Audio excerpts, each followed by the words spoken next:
Yo, what's up, everybody? It's your boy Brandon J. Walker, and I'm super excited because I'm on a new journey right now. If you know me, I'm super big on music. I'm super big on film, fashion, all things when it comes to the arts and culture. And I have a lot of opinions, and everybody who knows me says like, "Hey, if you do a YouTube channel, I think it would be dope if you did reviews and you talked about things going on." And gave your opinion and kind of break it down as to why you feel the way that you feel, blase. And I was like, you know what? I honestly would really enjoy that. So to start off with my first video, I thought it would be perfect because now that it's been 2 weeks since almost 2 weeks since Donda, and it's been a week since Certified Lover Boy came out, I decided to do a versus and see which album is better and give my opinion on it. Like I said, this is my opinion. If you also know me, you know I'm a big Drake fan. But I promise to the YouTube community, I promise you that I will try to keep all my biases out of this and give it to you clear and clean, despite my alliance and being a part of Team OVO. I promise I decided to give you guys exactly the truth and honest opinion without picking a side. And obviously, at the same time, I do love Ye as well. Even though he does some very sporadic things and he does things that just really frustrate me, like I still promise to give you my full, honest, and unbiased opinion. But since Donda came out first, I think it's only right we start with Donda. Man, where do I start? Donda is Donda is a very dense album. There's a lot of pieces to this album, and it took me like 3 to 5 days to finally like mentally get through it. And I didn't watch the first two live streams because I already knew he wasn't gonna drop the damn album, so I wasn't even gonna psych myself out. So I just went with the Twitter commentary and went that route. And when he did his third final one at Soldier Field, that's when I decided to tune in on Apple Music and watch the live stream. And man, I'm so glad that I did because there's so many people that I know who listen to it and they're like, "Oh man, I really like this version better than this version." And for me, I don't like being on these creative, emotional roller coasters when it comes to music and film. I rather you just give it to me the way it is and stop changing shit. And I know that's what Kanye does best. He can never just make a decision on something. But yeah, I think that Donda is just too long. This album is just too long. There's too much going on. I really don't agree with the fact that he made the part twos and put them on the end of the album. I think he should have just made a decision and picked a feature or combine the songs. And either, if you have to, shorten the features to make it not be these 6, 7 minute long songs, or if the songs just match and they just go great together, then cool, run it. Like we can, that's totally fine. I don't think people, all of us lovers of music, I don't think that's the issue. I feel like there was just so many moving pieces to this album that it was exhausting for me. I know a lot of people who are just Kanye stans, and they say this album is the greatest album of all time and all this bullshit, and I'm like, stop it. This album, as great as it is sonically, which I think it's a solid 10 when it comes to how the album sounds, the production, what he does with the vocals, it's just beautiful. It's amazing. I feel like this is what he wanted to do with Jesus is King, but I feel like he got into his own head and he felt like he had to be the happy-go-lucky Christian guy, and he had to give the positive music that makes you feel good.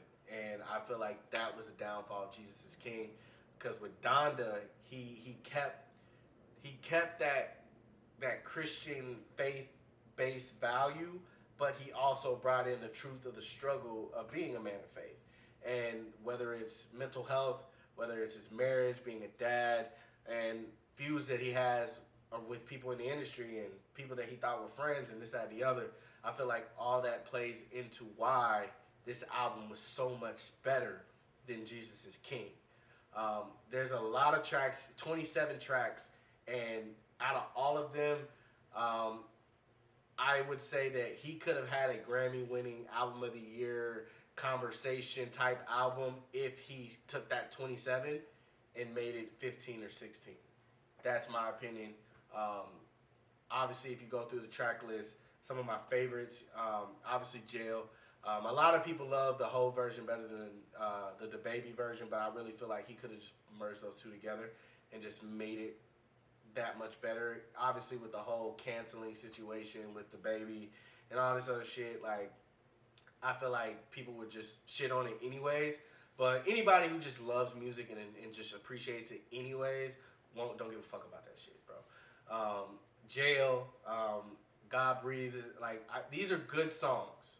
God Breathe, Off the Grid, Praise God, Okay, these are good songs. But they're not, to me, they're not great songs. The great songs on this album are Hurricane, Jonah, 24, you have Heaven and Hell, Moon. Outside of Jay Electronica, obviously Don Toliver had one of the best features. Obviously, people will also say The Weeknd as well. But for me, Moon, I felt it. Like when I heard that, I felt the song. I really love Remote Control as well. It did, after a while, it aged a little bit better, and now I consider it a good song and not a great song. But obviously, the title track, Keep My Spirit Alive, Jesus Lord, like I said, Jay Electronica killed it. And I think even though I love the features, because Kanye is just a collaborator. He's probably one of the best, not even one, he is the best collaborator in the history of hip-hop. He finds a way to take Don Toliver, and he finds a way to take a 070 Shake and then just put them together in the same project, and it just makes the shit work. Like, he's a genius.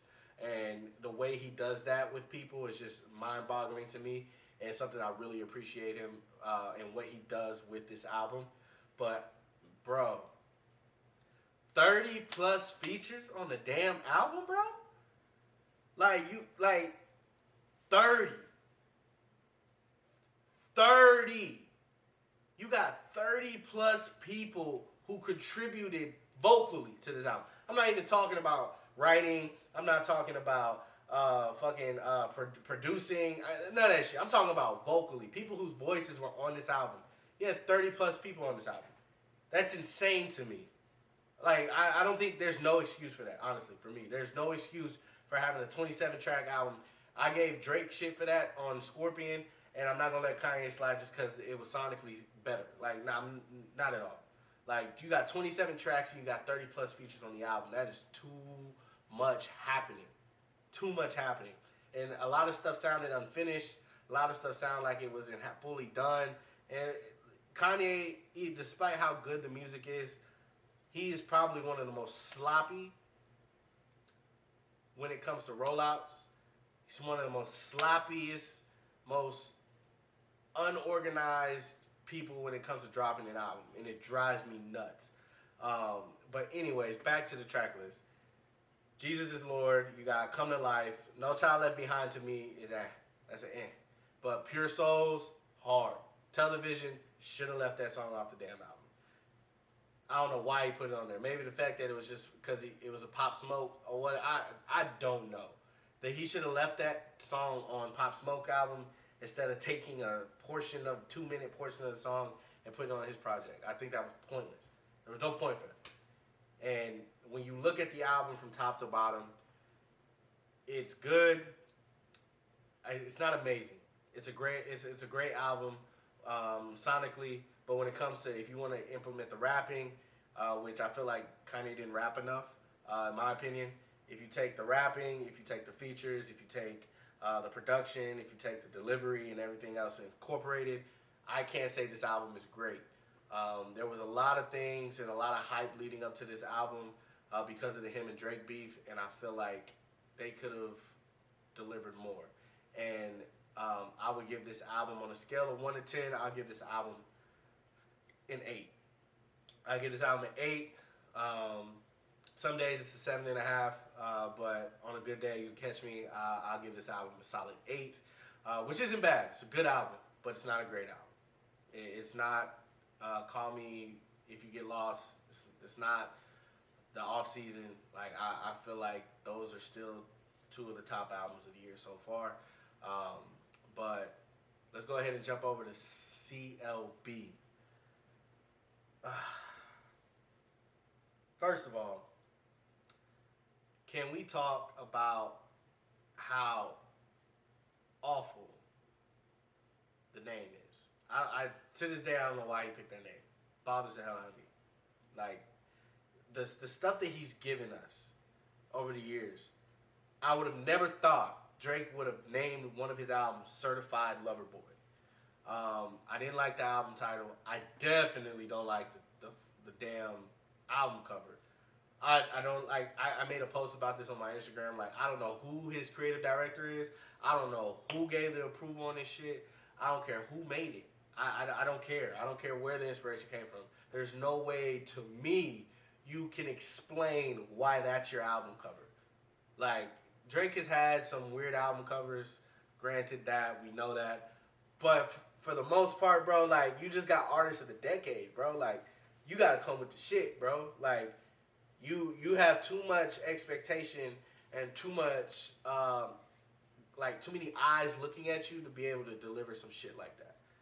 And I can't let that one slide at any given point, period.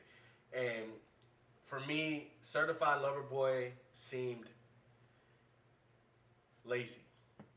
This album seemed very lazy to me. It seemed like he didn't really care. Like, with the hype, and granted, this isn't hype that we put on them. This isn't hype that the fans put out there. This is what Kanye and Drake set themselves up to be, like a position they set themselves up to be in. Nobody gave them this unrealistic expectation.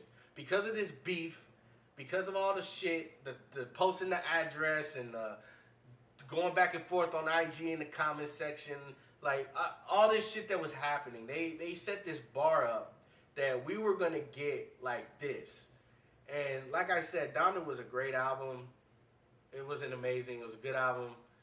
Like, it wasn't this, oh my God, like, Kanye did it again. It wasn't that for me. But Certified Lover Boy, it's at the bottom for me. Like, it's not as bad as Scorpion. Like, at the time, Scorpion felt so good to me because of the moment. Because of the whole Pusha T shit that was going on. It was an album for the moment. It didn't age well. And to this day, I say that that's probably his worst album. But Certified Lover Boy is either above it or above More Life for me. Like, More Life, Certified Lover Boy, and Scorpion are Drake's worst projects. And unfortunately, those are his last three projects. I don't include Dark Lane demo tapes because that was just a bunch of leaks. I had heard 75% of the album before it even came out. But at the same time, like, there was too much going on. But granted, I will give him the fact that, number one, he addressed the Kanye shit straight up. One thing I did not want from this album was a bunch of Drake subliminals and jabs at Kanye. If you're going to speak on it, speak on it. And 7 a.m. on Bridal Path, Drake has proved that to this day, when he puts a timestamp and a location, he's always going to body that song. And he lived up to that expectation, and nobody can ever take that from him. If you say otherwise, you're a fucking idiot. So, when you look at all these different tracks, Champagne Poetry, for a Drake intro, To this day, Tuscan Leather it is Drake's greatest intro ever. But he's always been pretty good with his intros. Champagne Poetry wasn't there for me. It was mediocre. This whole album is just mid to me. And it hurts me to say this. It really does. It hurts to sit here and say Drake let me down. But he fucking let me down with this damn album. Because there was too much time that went into this. He delayed the album 9 months. Like, this album came 9 months late, and it still sounded like this. It's not 40's best work. It's literally like, no lie, when it comes to what 40 has always done, when it comes to production, despite if you like the song or not, usually the song still delivers production wise, whether it's through the sample, whether it's through the lo-fi vibe that he gives, the party next door touch that he brings to certain songs. It always makes up for it in some type of way, but this album felt monotone the whole time. It took it took until about 7 songs in before we got like Drake actually rapping. Like it took about 7 songs to get into that. We got a lot of singing, and for me, I miss the no friends in the industry type of Drake.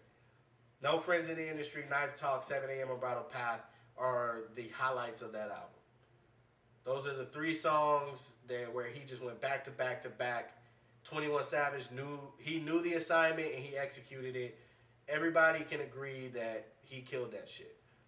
Everybody can agree 7 a.m. on Bridal Path was yet again another great timestamp location song for Drake. And No Friends in the Industry was that braggadocious, that aggressive shit talking Drake that we all love whenever he does it effectively. It just that shit never gets old. But I feel like Girls Want Girls, I feel like heard it before. In the Bible, love all. Fair Trade, I do love Fair Trade.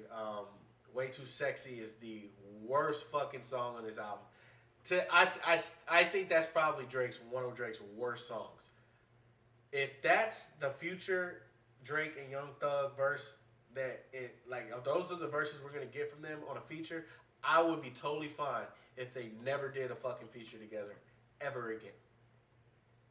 And trust me, I mean that shit. I don't care how creative the video was. That shit was ass. 2 big old fat ass cheeks, bro. Done. I can't get with it. First half of In Too Deep, on it. Song hard. TSU, I don't understand why from TSU, even though he added a new part on the end, like when it comes to In the Bible, when it came to TSU, like I don't understand why he released songs that had leaked. He normally doesn't do that, which was very confusing for me. Like if a song leaks, Drake won't put it on the album, and he put a few tracks on here that leaked, and it was very disappointing to me because I know he never does that, and which also comes into the play of why I think this album is just lazy. They were lazy doing this. You didn't even think to go put 2 more tracks on there that we haven't heard. Like it was just I didn't understand it. Man, I'm really shitting on this album. Like I've hit some good points, but like this album, I'm really shitting on it right now. It's making me upset about it. It's making me really upset, but whatever. Yeba's Heartbreak, I feel like we could have got more.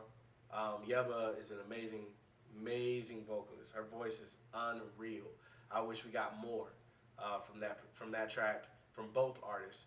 And honestly, if I had to pick my favorite song on the album, I would go with I Miss You Too.